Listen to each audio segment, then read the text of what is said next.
1. Profesi advokat pada masa zaman Hindia Belanda sudah mendapat pengaturan di dalam A. RO. Reglement op de Rechterlijke Organisatie en het Beleid der Justitie in Indonesia (STB) 1847 No. 23 Jos TB 1848 Nomor 57. B. Kitab Undang-Undang Hukum Perdata. C. Kitab Undang-Undang Hukum Pidana. D. STB No. 158 tahun 1898.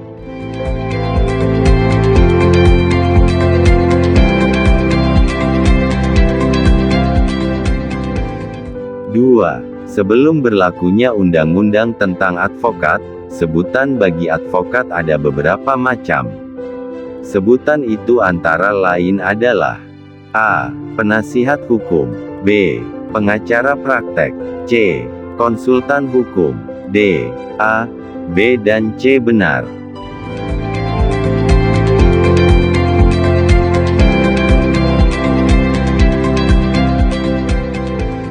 Tiga. Istilah penasihat hukum antara lain diatur dalam A. UU No. 14 Tahun 1970. B. UU No. 14 Tahun 1985. C. UU No. 8 Tahun 1981. D. UU No. 4 Tahun 2004.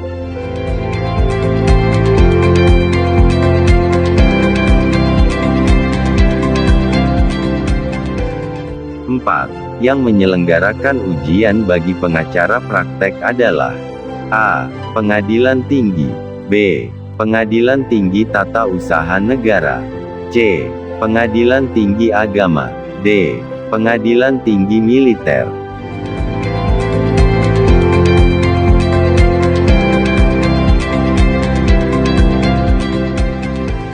5. Wilayah kerja praktek seorang pengacara praktek adalah A.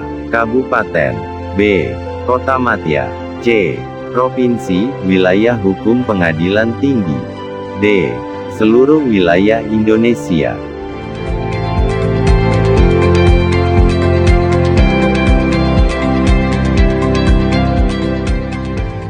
6. Dalam hal seorang pengacara praktek menangani perkara di luar wilayah kerjanya, maka untuk dapat berpraktek di luar wilayah pengadilan tersebut, pengacara praktek harus mendapat izin insidentil dari A. Ketua Pengadilan Negeri.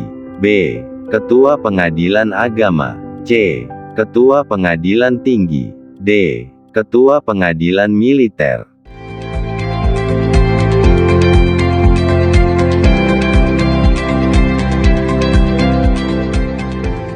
7. Seorang pengacara praktek dapat mengajukan permohonan untuk diangkat sebagai advokat dengan persyaratan antara lain A. Telah mendapat izin pengacara praktek selama 5 tahun. B. Telah mendapatkan rekomendasi dari Ketua Pengadilan Negeri. C. Menangani 1 perkara pidana dan 2 perkara perdata. D. Menangani 3 perkara pidana dan 6 perkara perdata.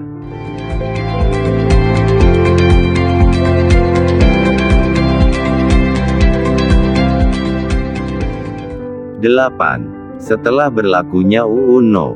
18 Tahun 2003, orang yang berprofesi member jasa hukum, baik di dalam maupun di luar pengadilan yang memenuhi persyaratan berdasarkan ketentuan undang-undang disebut dengan A. Advokat. B. Penasihat hukum. C. Pembela. D. Pokrol.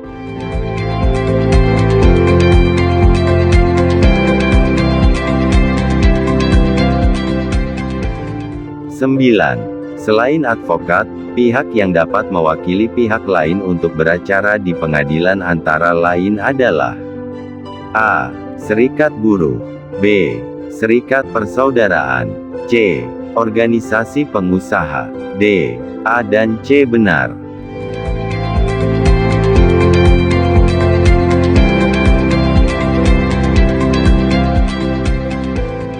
10. Bantuan hukum yang diberikan di luar pengadilan disebut dengan A. Bantuan hukum fakultatif, B. Bantuan hukum sukarela, C. Bantuan hukum non-litigasi, D. Bantuan hukum litigasi.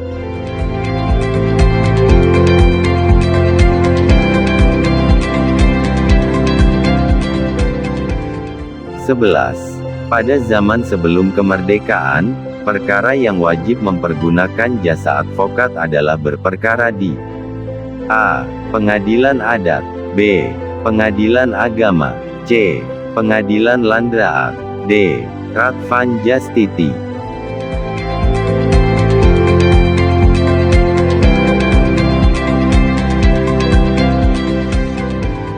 12. Seorang advokat selain memberikan jasa atau bantuan hukum, jabatan lain yang tidak dilarang bagi advokat adalah A. Kurator, B. Likuidator, C. Mediator, D. A, B dan C benar.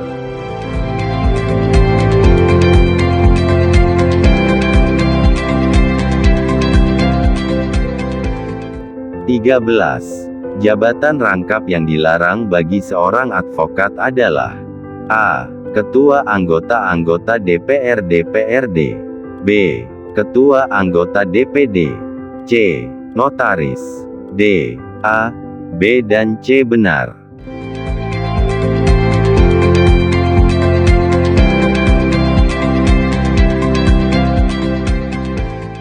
14. Pertimbangan yang mendasari adanya larangan rangkap jabatan bagi advokat adalah untuk menghindari adanya E. Pemupukan penghasilan bagi advokat tertentu, F. Supaya ada pemerataan pembagian kesempatan kerja, G. Untuk mempermudah advokat mendapatkan klien, H. Mencegah menghindari adanya benturan kepentingan conflict of interest.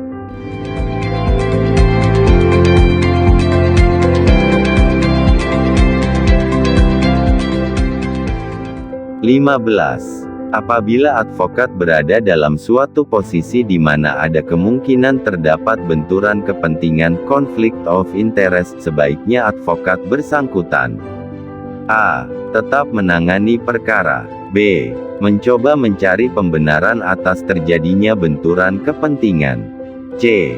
Menanyakan dulu pendapat publik terhadap perkara yang akan ditangani, D. Mengundurkan diri menangani perkara.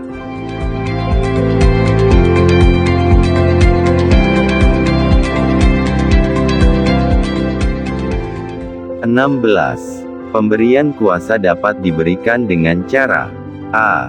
Dengan lisan, B. Dengan tertulis, C. Dengan akta otentik, D. A, B dan C benar.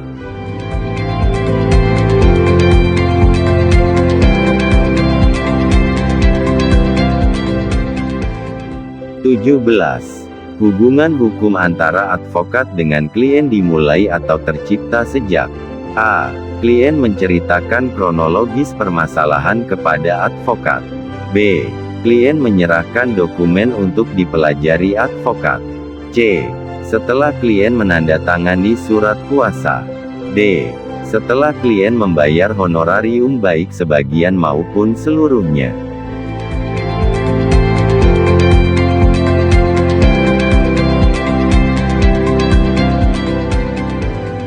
18. Cara berakhirnya pemberian kuasa adalah A. Dengan ditariknya kembali kuasanya si kuasa, B. Dengan pemberitahuan penghentian kuasanya oleh si kuasa, C. Dengan meninggalnya si pemberi kuasa maupun si kuasa, D. A, B dan C benar.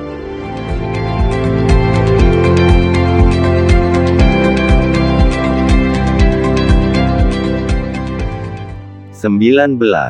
Pencabutan kuasa oleh si pemberi kuasa adalah A. Hak pemberi kuasa, B. Kewajiban penerima kuasa, C. Kewajiban pemberi kuasa, D. Hak penerima kuasa. 20.